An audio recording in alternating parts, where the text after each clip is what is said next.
Very easy to use, তার অর্থ হলো ব্যবহার খুব সহজ। ভেরি ইজি টু ইউজ, ব্যবহার করা খুব সহজ। এভরিহুয়ার, তার অর্থ হলো যেখানেই। এভরিহুয়ার, তার অর্থ হলো যেখানেই। এভরিথিং উইল বি ফাইন, তার অর্থ হলো সব কিছু ঠিক থাকবে। এভরিথিং উইল বি ফাইন, তার অর্থ হলো সব কিছু ঠিক থাকবে। এভরিথিং ওকে, তার অর্থ হলো সব ঠিক আছে। এভরিথিং ওকে, তার অর্থ হলো সব ঠিক আছে। এভরিডে, তার অর্থ হলো প্রতিদিন। এভরিডে, প্রতিদিন। এভরিবডি, সবাই। এভরিবডি, তার অর্থ হলো সবাই।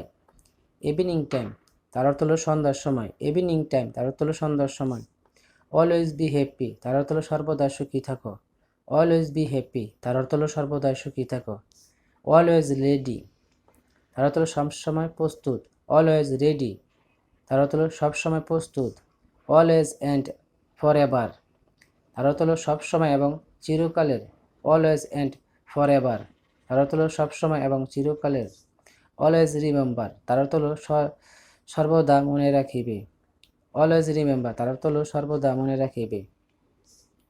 রিভিউ প্রোফাইল, রিভিউ প্রোফাইল, তার অর্থ হলো প্রোফাইল দেখুন। রিভিউ প্রোফাইল, তার অর্থ হলো প্রোফাইল দেখুন। বিহাইন্ড দ্য ডোর, তার অর্থ হলো দরজার পিছনে। বিহাইন্ড দ্য ডোর, দরজার পিছনে। বিহাইন্ড দ্য হুইল, তার অর্থ হলো চাকার পিছনে। বিহাইন্ড দ্য হুইল, চাকার পিছনে। ইনসাইড মি, তার অর্থ হলো আমার ভিতরে। ইনসাইড মি, আমার ভিতরে। ইনসাইডার ট্রেন্ডিং, তার অর্থ হলো ভিতরের লেনদেন। ইনসাইডার ট্রেন্ডিং, তার অর্থ হলো ভিতরের লেনদেন। ওয়ান টু সি ইউ, তার অর্থ হলো আপনাকে দেখতে চাই।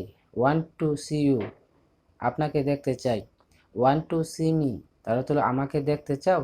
ওয়ান টু সি মি, আমাকে দেখতে চাও। I want to see more, আরও দেখতে চাই। I want to see more, আরও দেখতে চাই। I want to be friends, তার অর্থ হলো আমি বন্ধু হতে চাই।